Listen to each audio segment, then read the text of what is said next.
에스라 6장 1절에서 12절 말씀 우리 한 절씩 교독하겠습니다. 이에 다리오 왕이 조서를 내려 문서 창고 곧 바벨론의 보물을 쌓아둔 보물 전각에서 조사하게 하여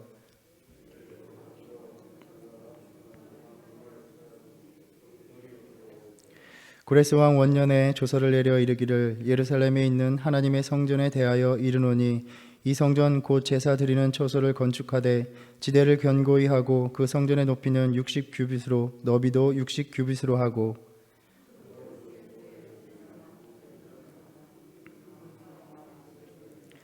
또 느부갓네살이 예루살렘 성전에서 탈취하여 바벨론으로 옮겼던 하나님의 성전 금, 은 그릇들을 돌려보내어 예루살렘 성전에 가져다가 하나님의 성전 안 각기 제자리에 둘지니라 하였더라.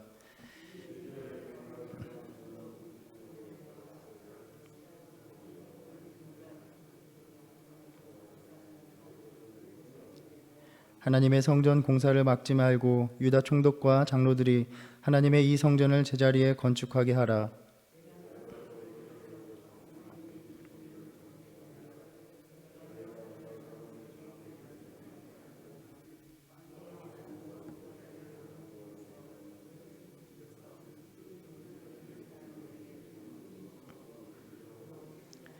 또 그들이 필요로 하는 것 곧 하늘의 하나님께 드릴 번제의 수송아지와 수양과 어린 양과 또 밀과 소금과 포도주와 기름을 예루살렘 제사장의 요구대로 어김없이 날마다 주어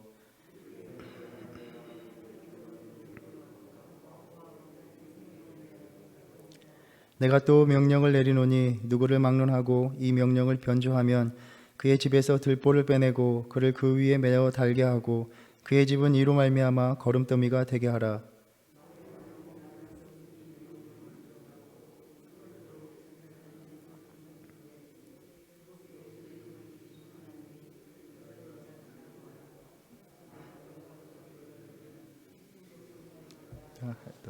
아멘. 감격적으로 성전 건축의 첫 삽을 떼자마자 반대에 부딪혀서 16년간이나 중단된 후에 무력감에 빠져있던 유다인들은 학개와 스가랴의 그들을 통한 하나님의 말씀에 힘입어서 다시 합심하여 성전 건축을 재개하였습니다. 그러나 제국의 반란들을 간신히 진압한 후에 유다 땅에서의 집단적인 그러한 건축 움직임은 당국의 주의를 끌 만한 일이었기 때문에 제국의 관리들은 예의주시할 필요를 느꼈을 것입니다. 그러나 당국의 시찰에도 불구하고 하나님의 눈 아래 그 돌보심과 보살핌 속에서 성전 공사는 멈추지 않았습니다. 성전 건축이 순조롭게 진행될 수 있었던 그 이유를 전능하신 하나님이 유다와 함께 하셨기 때문이라고 고백하고 있는 것입니다. 유브라데강 건너편의 총독이었던 다뜨네와 스달보스네는 관리들을 대동해서 공사에 대한 자초지종을 물으며 조사를 나섰습니다. 유다의 장로들은 그 공사를 자신들의 신앙적인 관점에서 설명을 합니다.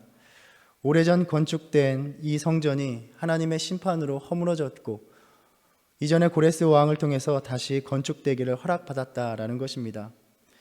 이들의 말의 진위를 확인하는 것과 또 최종 결정은 왕에게 달린 일이었기에 그 관리들은 보고서를 보냅니다. 어제 묵상한 것처럼 이 성전의 재건은 바로 하나님이 유다 공동체의 회복을 위해서 마련해 주신 길이었습니다. 하나님이 임재하심으로써 인도하심과 돌보심을 입을 수 있는 방편이었기 때문입니다. 하나님께서 임마누엘의 약속을 지켜주시기 위해서 이루어 주시기 위해서 허락하신 은혜였던 것입니다. 다뜨네는 유다 장로들의 말과 같이 성전 건축을 허락했던 조서가 있는지 조사해 달라는 요청을 보냈고 이제 드디어 왕에게서 답변이 당도했습니다.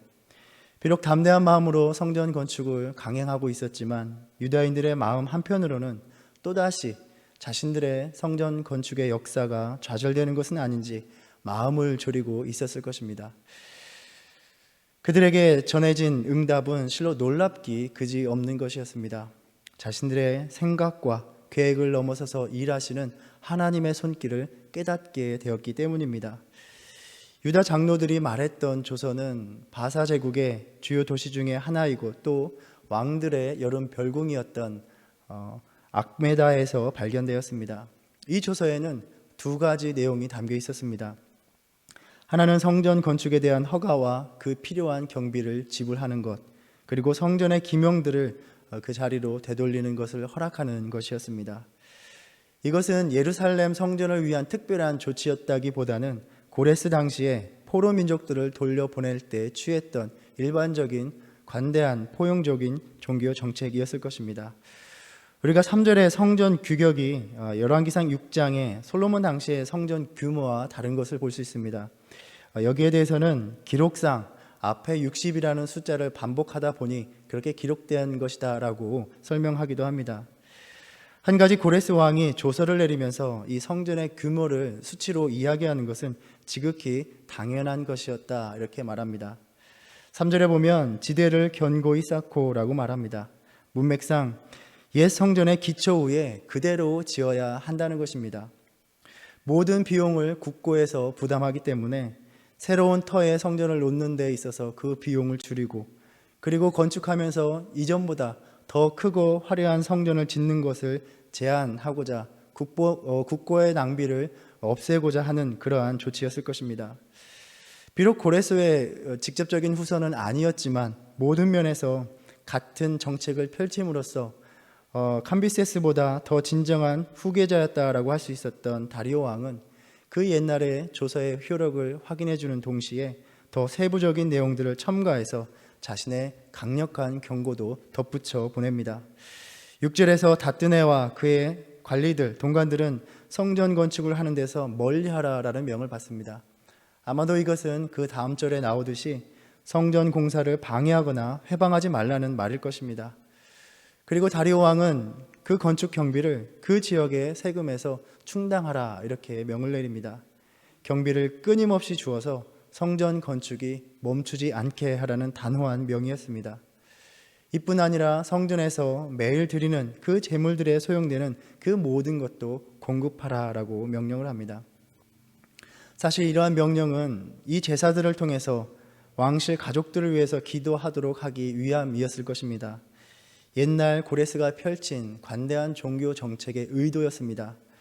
분명히 유대인들은 자신들의 제사가 그러한 목적으로 드려지는 것에 대해서 거부감이 있기도 하였을 것입니다.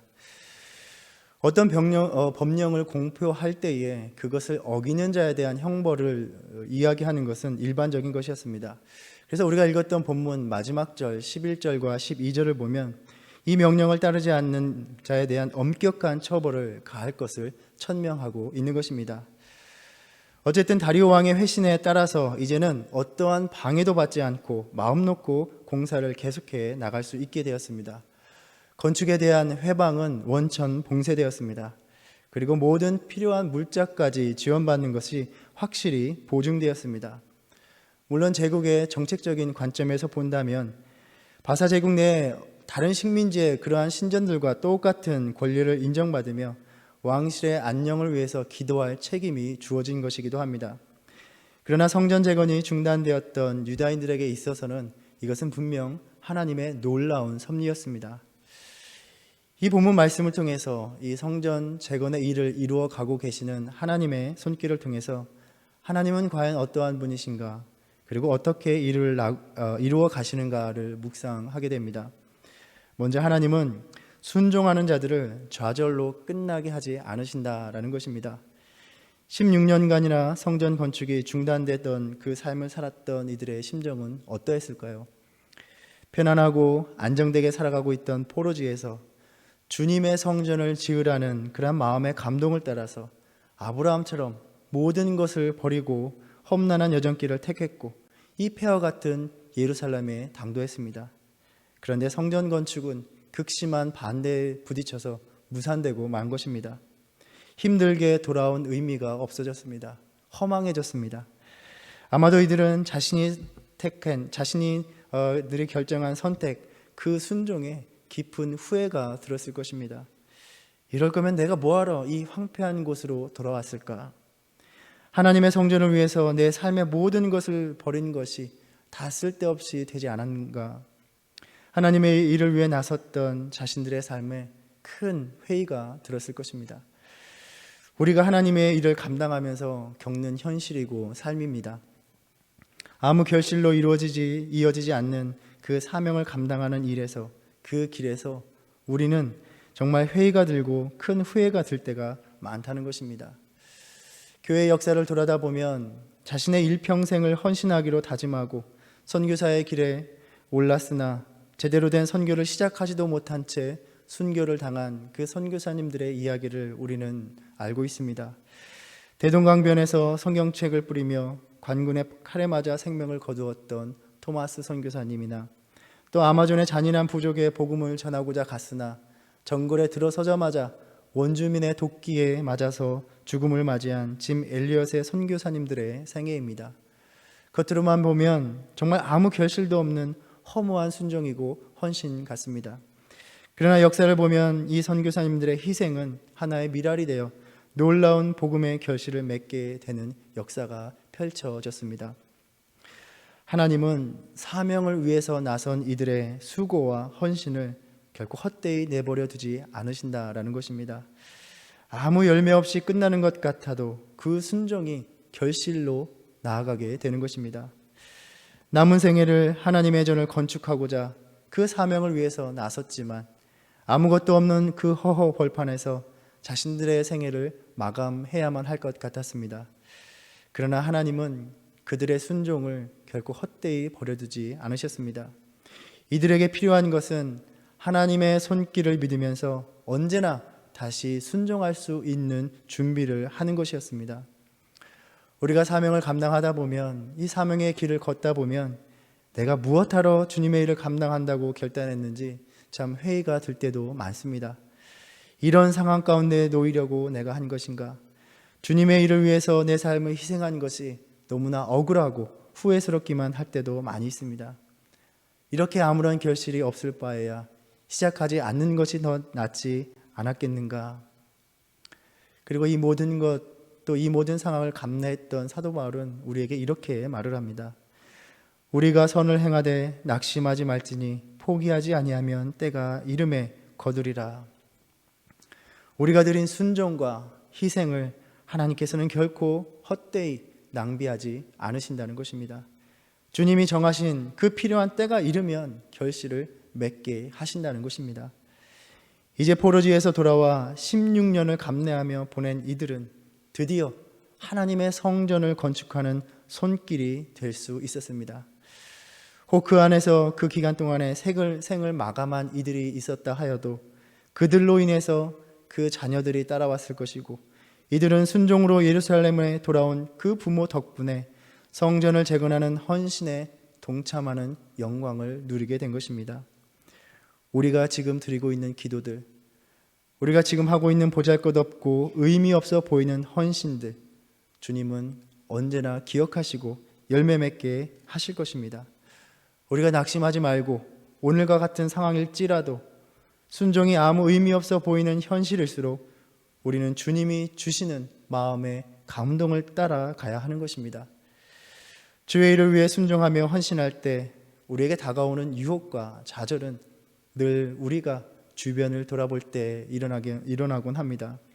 당시에 돌아왔던 유다민들도 여호와의 전을 건축할 시기가 이르지 아니하였다라고 말하면서 자신의 집을 열심히 꾸미는 이들을 볼 때마다 성전 재건에 힘쓰는 자신들의 모습이 무의미해 보였고 의욕도 꺾였을 것입니다. 나도 저들처럼 내 삶을 더욱더 힘써 돌봐야 하지 않을까 하는 불안함도 가득했을 것입니다. 그러나 우리는 찬송가의 가사처럼 다른 사람 어찌든지 주의 일을 감당하는 충성된 일꾼이 되는 것입니다. 마지막 때에 우리 모두가 주님 앞에 서게 될 때에 주의 일을 외면하는 인생들을 부끄럽게 하실 때 주님께서는 우리를 큰 영광으로 높여주시고 맞아주실 것입니다. 16년간의 성전 건축이 중단되고 모든 것이 그렇게 끝나버린 것 같았습니다. 연약한 믿음의 눈으로 보기에는 모든 것이 끝나버린 것 같지만 하나님의 손길이 여전히 쉬지 않고 일하고 계신 시간이었습니다. 끝장났다고 하는 그 현실들이 결코 하나님에게는 끝이 아니었습니다. 소망을 볼 수 없는 현실 속에서 하나님의 섭리는 늘 머물러 있었고 역사하고 있었던 것입니다.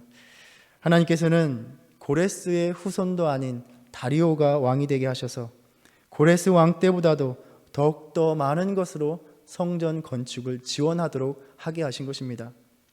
모든 경비가 부족함 없이 끊임없이 지원되도록 하셨고 왕의 명령으로 성전 재건을 방해하지 못하도록 하신 것입니다. 오히려 제국의 관리들은 성전 건축을 돕는 조력자로 만들어 버리셨습니다. 우리의 인생을 돌아다보면 험난한 고비가 다가올 때마다 끝장난 것처럼 절망스럽지만 모든 상황이 오히려 하나님의 더 큰 계획 속에서 유익함으로 반전되는 섭리를 발견하곤 합니다. 오늘도 우리는 그 하나님을 믿고 살아가야 하는 것입니다. 우리가 새기기 원하는 것은 그 어떤 현실 속에서도 하나님은 길을 내실 수 있다는 것입니다. 출애굽을 한 이스라엘 백성이 거대한 홍해 앞에 가로막혔을 때 하나님은 그 물을 갈라서 그들에게 길을 내어 주셨습니다. 아무것도 없는 광야에서 목마름으로 타들어갈 때 반석에서 물을 내주셨습니다. 하늘에서 양식을 내려 주셨습니다. 십자가의 죽음이 모든 것을 끝장냈다고 하는 순간 주님은 부활로 생명길을 내어 주셨습니다. 하나님이 우리 편에 계시고 우리를 위해 일하시는 한 언제나 우리에게는 길이 열리고 세상의 현실이 우리를 이기지 못한다는 것입니다. 우리가 이 믿음 가지고 혹여 지금 마주하고 있는 삶의 현실이 이 당시처럼 성전 건축이 중단된 듯한 그 사명을 감당하는 길이 허무하고 좌절된 듯한 상황 속에 놓여 있다면 우리가 함께 서로를 기도하며 힘을 내기 원합니다. 모든 상황을 역전시키시는 하나님께서 역사하시기를 기다리며 또 기대하며 믿음 내려놓지 않고 살아가는 저와 여러분 되기를 바랍니다. 오늘 말씀처럼 우리를 적대하는 현실이 오히려 우리를 돕는 우리에게 유익이 되게 하는 하나님의 섭리를 맛보시기를 주님의 이름으로 축원합니다. 특별히 오늘 말씀을 묵상하면서 저에게 다가왔던 표현은 말씀은 제자리라는 말입니다. 5절 말씀을 보면 다리오 왕은 하나님의 성전 기구들을 돌려보내며 예루살렘 성전에 가져다가 하나님의 성전 안 각기 제자리에 둘지니라 라고 명합니다. 또 7절에 보면 유다 총독과 장로들이 하나님의 이 성전을 제자리에 건축하게 하라라고 명합니다. 제자리는 원래 있던 자리입니다. 성전을 회복하는 일은 제자리를 찾아가는 일이요 제자리로 돌아가는 일이었던 것입니다. 우리의 신앙의 회복도 마찬가지라고 생각합니다. 원래 있어야 하는 자리로 돌아가는 것입니다. 하나님이 지금 저와 여러분이 제자리로 돌아가기를 원하고 계십니다. 어떤 면에서는 이 제자리는 처음의 자리라고도 생각해 볼 수 있습니다. 하나님 앞에서 순수하고 뜨거운 마음으로 순종하며 또 두려운 마음으로 하나님 앞에 섰던 그 처음의 자리입니다. 사역의 길을 걸어갈 때마다 늘 부끄러운 마음으로 그 처음의 자리를 돌아보곤 합니다. 그때만큼 주님의 일을 위해 헌신하며 기도하던 때도 없었기 때문입니다. 하나님께서 이 말씀을 통하여 우리들의 제자리를 생각해보라 라고 하십니다. 우리 성도님들이 있어야 하는, 저와 여러분이 있어야 하는 제자리는 어디입니까? 처음 하나님 앞에 가장 정결하고 경외하는 마음으로 섰던 그 삶의 자리는 어디입니까? 혹 제자리를 떠나 있던 이 성전 그릇들처럼 또는 제자리에 세워지지 않고 있던 그 성전처럼 방치되고 무너져버린 믿음의 삶은 아니냐 하는 것입니다. 계시록 2장에서 주님은 에베소 교회를 향해서 말씀하십니다. 그러나 너를 책망할 것이 있나니 너의 처음 사랑을 버렸느니라. 그러므로 어디서 떨어졌는지를 생각하고 회개하여 처음 행위를 가지라. 만일 그리하지 아니하고 회개하지 아니하면 내가 내게 가서 내 촛대를 그 자리에서 옮기리라. 혹여 처음은 정말 아무것도 모르고 열심내고 순진한 마음으로 주의를 섬기던 때이고 지금은 오랜 신앙생활을 통해서 모든 것을 잘 알고 있는 지금은 적당히 세상적인 삶도 살아가면서 적당히 예배하는 삶도 살아가면서 그런 요령을 알아왔기에 지금의 신앙의 삶에 만족하며 또 뿌듯해하며 살아가는 이 에베소 교회와 같은 책망받을 만한 신앙의 삶은 아니냐 하는 것입니다. 제자리로 돌아가기를 미루고 거부하는 믿음, 혹은 그 자리가 이제는 도무지 어디인지도 모르는 그러한 믿음의 상태는 아닌지 우리가 돌아보기를 원합니다. 하나님께서 이 말씀을 통하여 우리의 각자의 제자리로 돌아가기를 원하십니다. 하나님의 임재를 맛보는 자리, 그래서 주님의 돌보심의 은혜 속에서 주님만 신뢰하며 살아가는 그 자리, 원래 내가 있어야 하는 그 자리, 원래 이 공동체가 있어야 하는 자리로 돌아가는 저와 여러분 되기를 바랍니다. 그리하여 하나님의 백성으로서, 하나님의 자녀로서 있어야 하는 그 제자리에서 오늘도 하나님만을 예배하며 하나님께만 영광을 돌리며 살아가는 저와 여러분의 삶 되기를 간절히 소망합니다. 기도하겠습니다. 주님, 16년간 아무것도 할 수 없을 것 같은 그 절망 속에서 주님은 성전을 재건할 수 있는 환경을 허락하시기 위해서 변함없이 일하셨습니다. 하나님이 주신 마음의 감동을 따라 그 먼 귀한 길을 오른 이들의 순종이 헛되지 않게 하기 위하여 주님은 멈추지 않으셨습니다. 오늘도 주의 일을 감당하며 많은 후회와 회의가 드는 연약한 믿음 가운데 있는 우리들에게 주님은 너희들의 수고가 헛되지 않을 것이다 말씀하십니다. 오늘도 이 하나님의 섭리를 믿으며 인내로서 사명을 감당하는 믿음이 되게 하여 주시옵소서. 성전의 모든 것을 제자리로 돌리시면서 우리 역시 우리가 있어야 할 자리에 머물기 원하시는 줄을 압니다. 주님, 우리가 있어야 하는 그 자리에서 처음 사랑으로 주님만을 예배하며 주님 아닌 다른 것에 영광을 돌리지 않는 참된 주의 자녀로 오늘 또 살아가도록 우리를 붙들어 주시옵소서. 예수님의 이름으로 기도드립니다. 아멘. 하늘에 계신 우리 아버지여, 이름이 거룩히 여김을 받으시오며 나라의 임하옵시며 뜻이 하늘에서 이룬 것 같이 땅에서도 이루어지이다. 오늘날 우리에게 일용할 양식을 주옵시고 우리가 우리에게 죄 지은 자를 사하여 준 것 같이 우리의 죄를 사하여 주옵시고 우리를 시험에 들게 하지 마옵시고 다만 악에서 구하옵소서. 나라와 권세와 영광이 아버지께 영원히 있사옵나이다. 아멘.